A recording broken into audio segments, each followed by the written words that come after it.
नमस्कार दर्शकों, स्वागत है आपका हमारी इस खास पेशकश में। हमारे साथ एक बहन जी जुड़ी हैं जो संत रामपाल जी महाराज जी की शिष्या हैं। इनसे जानेंगे कि क्या कारण हुए कि इन्हें संत रामपाल जी महाराज जी से जुड़ना पड़ा, इनकी क्या जर्नी रही। नमस्कार मैम। सत साहिब जी। मैम क्या नाम है आपका? मेरा नाम ज्योति शर्मा है और मैं राजस्थान जयपुर से आई हूँ और मैं एक मेडिकल्स कंपनी में एज ए मैनेजर की पोस्ट पे अभी जॉब कर रही हूँ और मैंने 2013 में संत रामपाल जी महाराज से नाम दीक्षा ली थी। मैम क्या कारण हुआ कि आपको संत रामपाल जी महाराज जी से नाम दीक्षा लेनी पड़ी?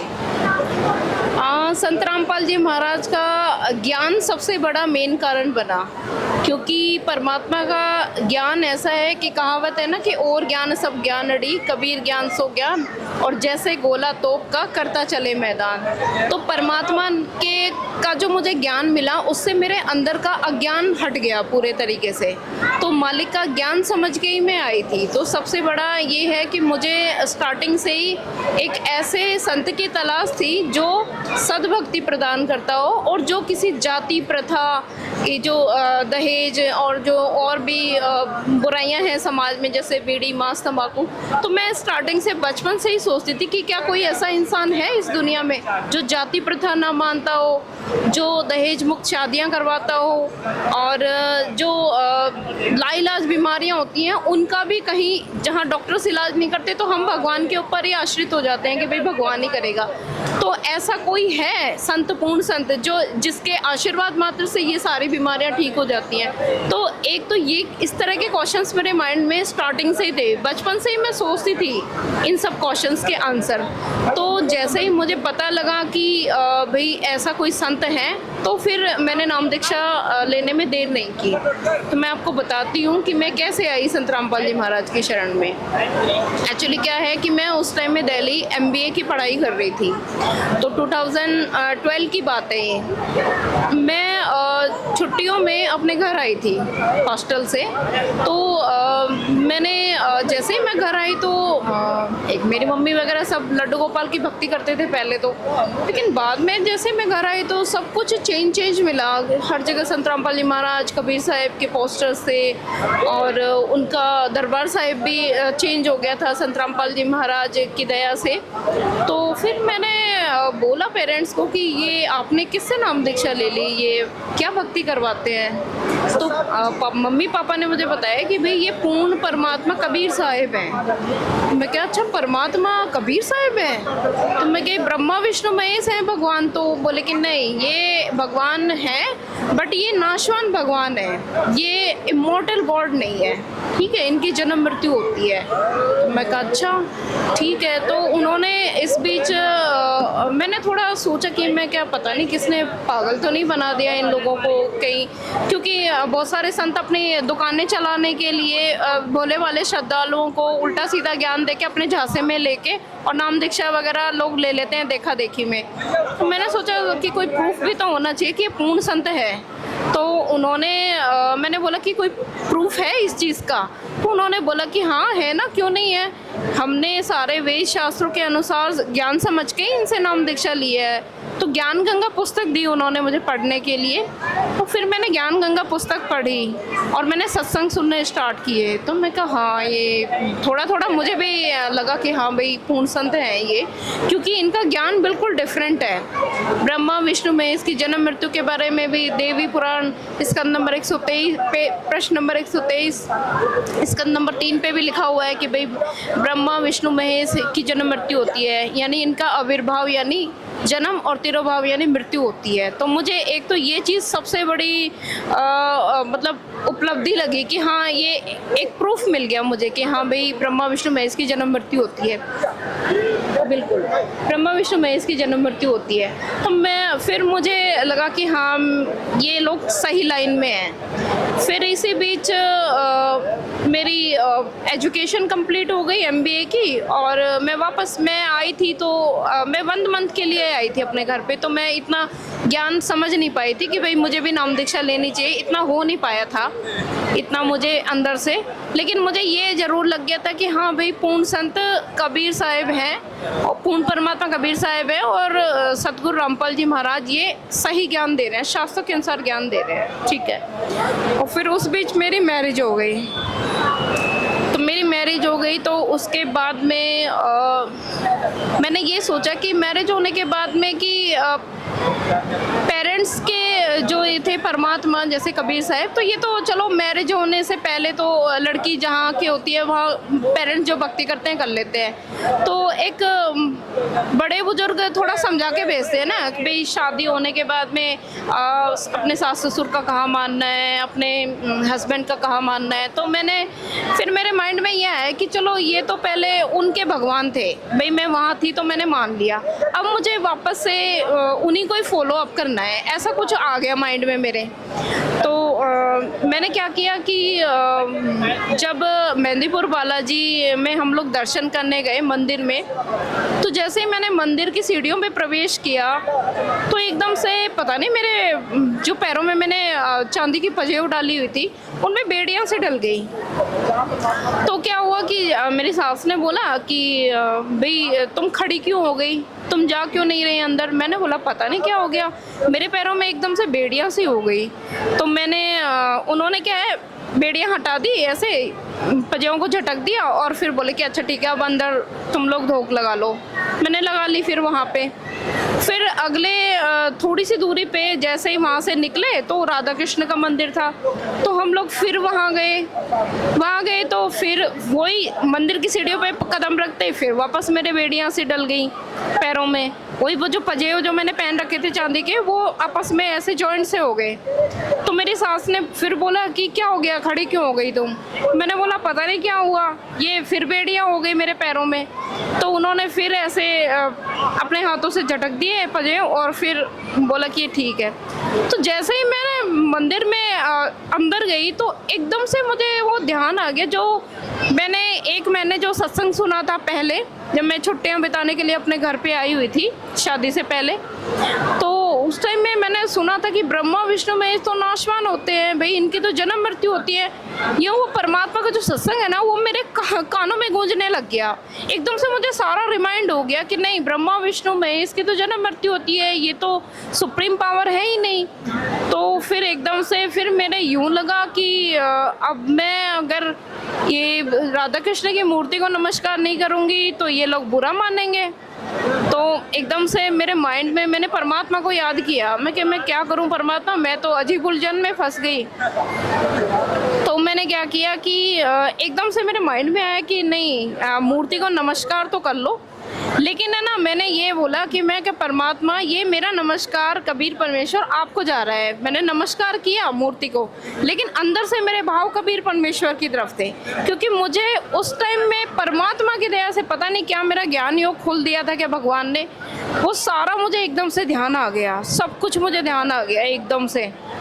उसके बाद में फिर मैंने क्या, मैं जहाँ पे भी जिस भी मंदिर में वो ले जाते मैंने हर जगह यही दंडवत प्रणाम करती और मन ही मन में बोलती कि परमात्मा ये मेरा जो नमस्कार है ये कबीर परमेश्वर आपको जा रहा है, इनको नहीं जा रहा है, ठीक है।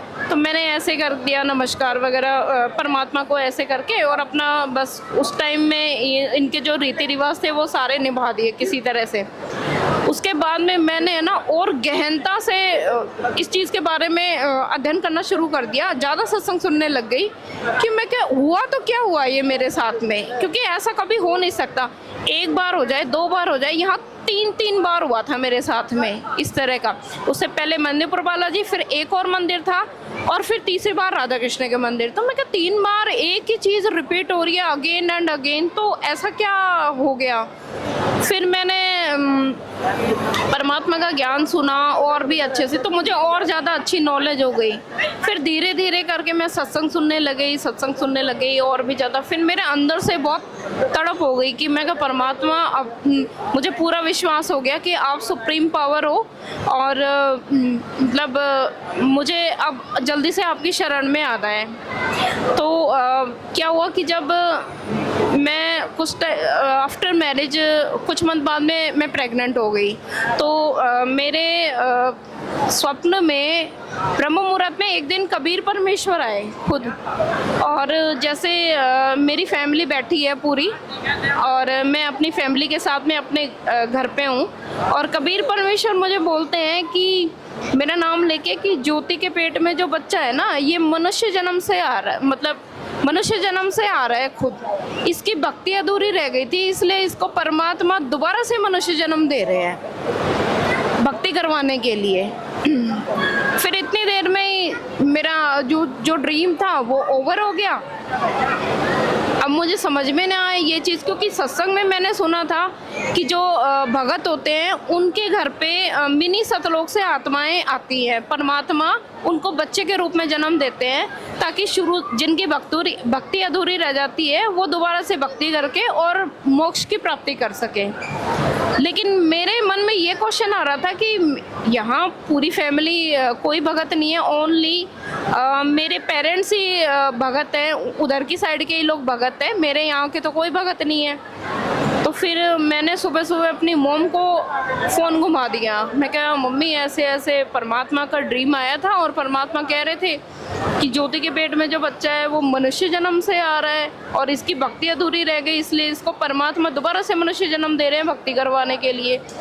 तो फिर क्या हुआ कि मम्मी ने मुझे थोड़ा सा बताया कि बेटा काल के साथ में परमात्मा की वार्ता हुई थी, तो काल ने वादा लिया था परमात्मा से कि जो मेरे ज्ञान को स्वीकारेगा वो मेरा होगा, परमात्मा आप उसे जबरन मत लेके जाना। तो फिर मम्मी ने बोला कि बेटा आपने नाम दीक्षा नहीं ली, चलो ठीक है अभी तक नहीं ली। मैं कहा हाँ नहीं ली। तो फिर मैंने बोला कि जब नाम दीक्षा समझ लिया वो मेरा होगा, उसे आप बलपूर्वक ना ले जाना परमात्मा। तो पर मोम ने मुझे इस तरह का क्वेश्चन का आंसर दिया, तो मुझे सेटिस्फेक्शन लगा कि हाँ भाई यही रीज़न होगा, और बाकी परमात्मा जाने, परमात्मा की लीला तो अपरंपार है, हम नहीं जान सकते। हाँ ठीक है। फिर मैं सत्संग वगैरह सुनती थी, मुझे अच्छा लगता था, क्योंकि मैंने ये भी सुना है कि जब माँ के गर्भ में जो बच्चा होता है, सत्संग के दौरान संत रामपाल जी महाराज जिसे ही मैंने सुना था कि वो बहुत परेशान रहता है, उसे अपने बहुत सारे पता नहीं कितने जन्मों की याद आती है, उसे जितने भी अपने अच्छे बुरे कर्म किए होते सारा उसको ध्यान रहता है, और वो परमेश्वर की दया से वो परमात्मा को माँ के गर्भ में पुकारते रहता है कि हे परमात्मा तू ही है, तेरे अलावा और कोई मेरा सहारा नहीं है, तू ही है परमात्मा। तो मुझे लगा कि भाई इस प्रेगनेंसी में अगर मैं सत्संग सुनती हूँ तो बच्चे को भी अच्छा लगेगा और उसमें भी अच्छे संस्कार पड़ेंगे, तो ठीक है। और फिर परमात्मा का ये ड्रीम आ गया था ऊपर से, तो मुझे लगा कि ये तो परमात्मा की आत्मा आ रही है, इसकी भक्ति अधूरी रह गई थी, तो क्यों ना परमात्मा का अपन ज़्यादा से ज़्यादा सत्संग सुने। ज्ञान गंगा पुस्तक पढ़ती थी और परमात्मा के शब्द भी सुनती थी कि इसे भी अच्छा लगेगा, और मुझे भी अच्छा लगता था, मुझे बहुत अच्छा लगता था। मतलब एक अलग ही तरह की शांति मिलती थी मुझे परमात्मा का सत्संग सुन के। तो फिर उसके बाद मेरी डिलीवरी का टाइम हो गया। तो एक्चुअली कुछ क्रिटिकल सिचुएशंस आ गई थी मेरी डिलीवरी में, तो नॉर्मल डिलीवरी नहीं हुई, सिजेरियन हुई थी फिर मेरी डिलीवरी। तो सिजेरियन जब हुई, तो जब उसमें सिजेरियन सी सेक्शन के थ्रू जब डिलीवरी हुई, तो उसमें मेरी बच्चेदानी के ऊपर एक ट्यूमर था बहुत बड़ा। तो वो जैसे ही कट लगाया डॉक्टर ने बेबी निकालने के लिए, डिलीवरी के लिए, तो वो ट्यूमर फट गया। लेकिन उस टाइम में डॉक्टर ने उस चीज़ को हैंडल कर लिया, मतलब वहाँ का भी ऑपरेशन कर दिया मेरा, और जो डिलीवरी के थ्रू बच्चा होना था सिजेरियन, वहाँ से भी मतलब ठीक ठाक सही सलामत बच्चा हो गया, और मेरा ऑपरेशन भी सक्सेसफुल रहा। फिर बाद में जैसे डॉक्टर बाहर निकलता है रूम से, मेरे ऑपरेशन रूम से बाहर निकलता है, तो जैसे मेरे मम्मी पापा भी थे वहाँ पे, और मेरे ससुराल वाले भी थे, वो सब वहाँ थे विद्यमान। तो वो बोलता है डॉक्टर कि भाई आप किस भगवान को मानते हो। उन्होंने ये बोला, सीधे मेरी मॉम से ये क्वेश्चन किया।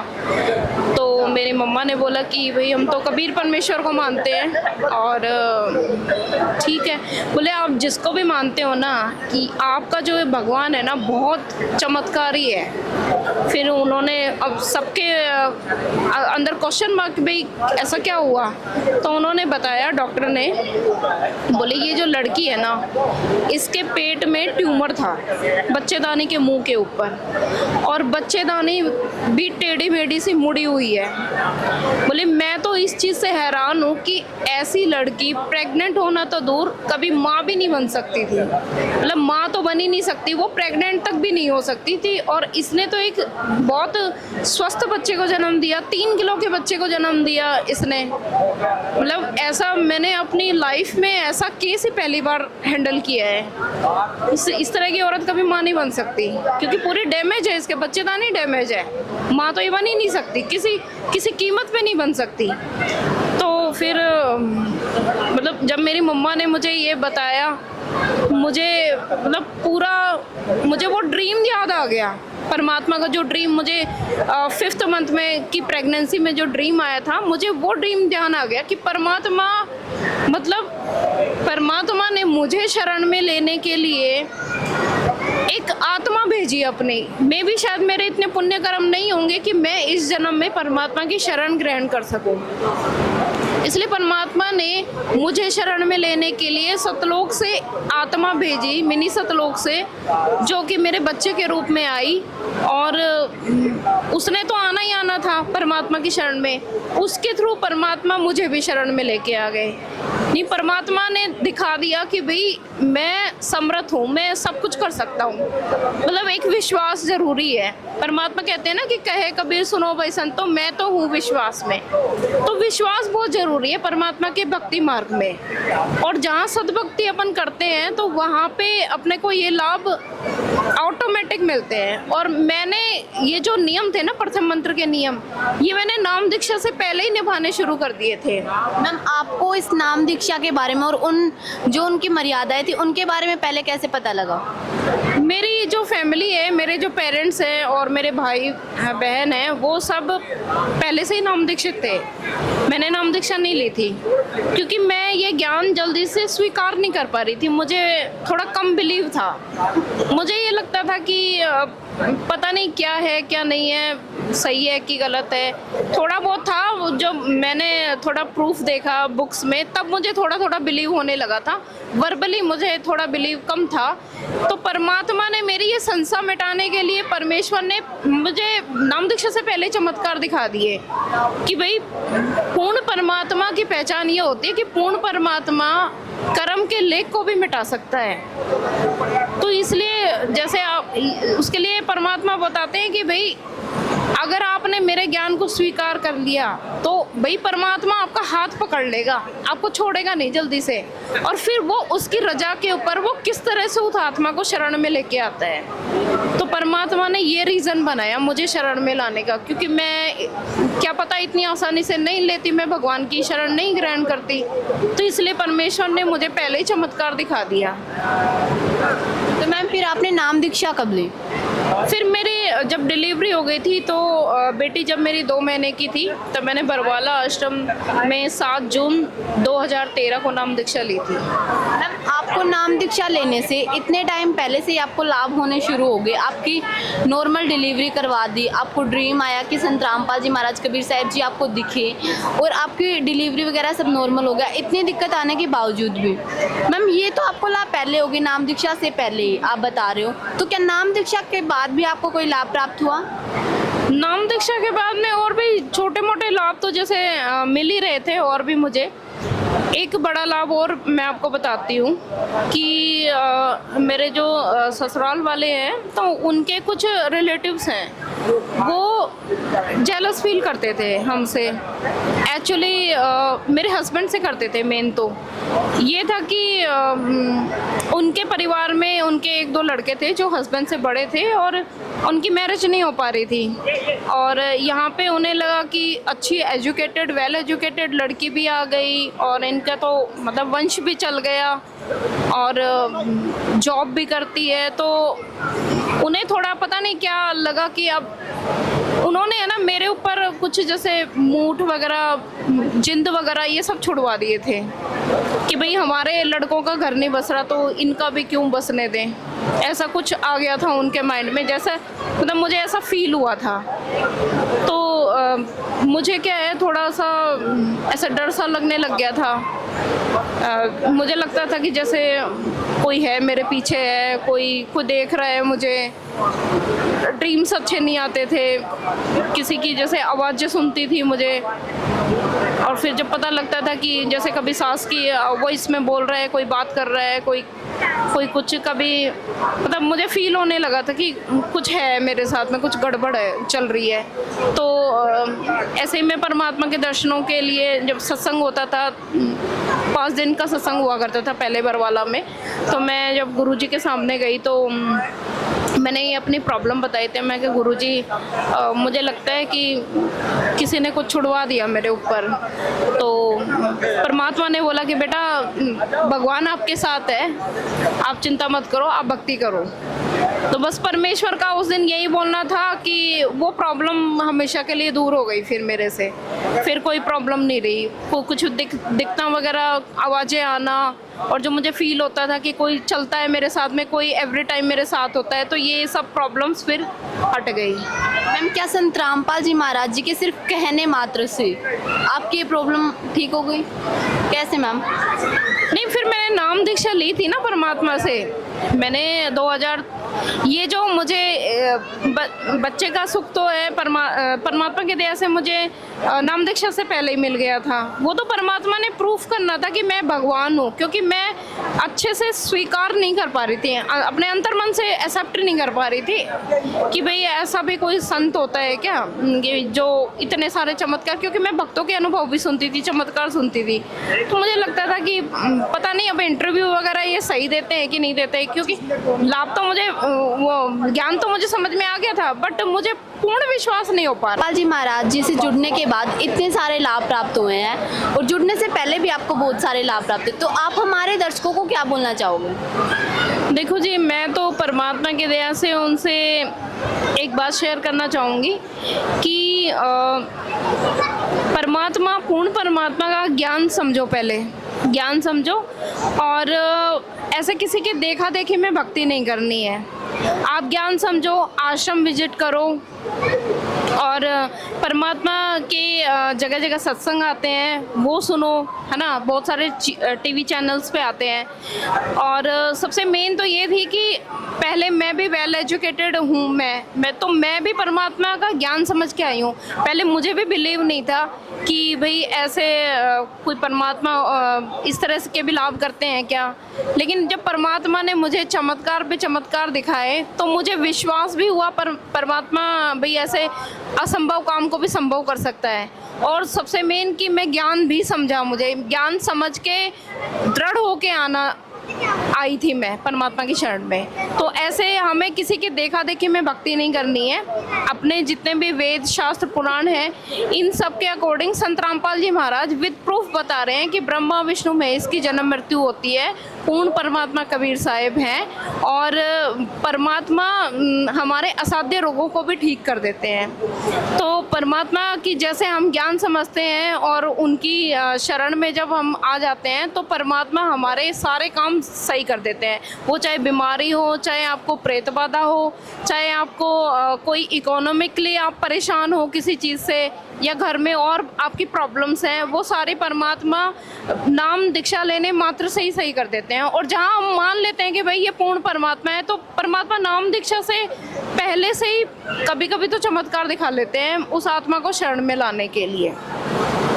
तो परमात्मा का ज्ञान समझ के आए, ये सही भक्ति मार्ग है और पूर्ण मुक्ति मार्ग है। इसके अलावा पूरे विश्व में संत रामपाल जी महाराज के अलावा ऐसा कोई संत नहीं जो अपने सारे वेद शास्त्रों को खोल के भक्ति करवा रहे हों और सही वे में, राइट वे ऑफ वर्शिप बता रहे हों। क्योंकि और सब ने अपनी दुकानें खोल रखी हैं, तो उन सब से तो कोई लाभ होना नहीं है। तो यहाँ आए, परमात्मा के ज्ञान समझें और नाम दीक्षा लेके अपना कल्याण करवाएं। तो देखा दर्शकों आपने, अपने ज्योति जी ने अपने अनुभव हमारे चैनल को बताए हैं। तो अगर आप भी, हमें इनके अनुभव सुन के लगता है कि जिस प्रकार इनको बहुत सारे लाभ प्राप्त हुए, तो अगर आप भी संत रामपाल जी महाराज जी की शरण में आओगे तो आपको भी बहुत सारे लाभ प्राप्त हो सकते हैं। धन्यवाद।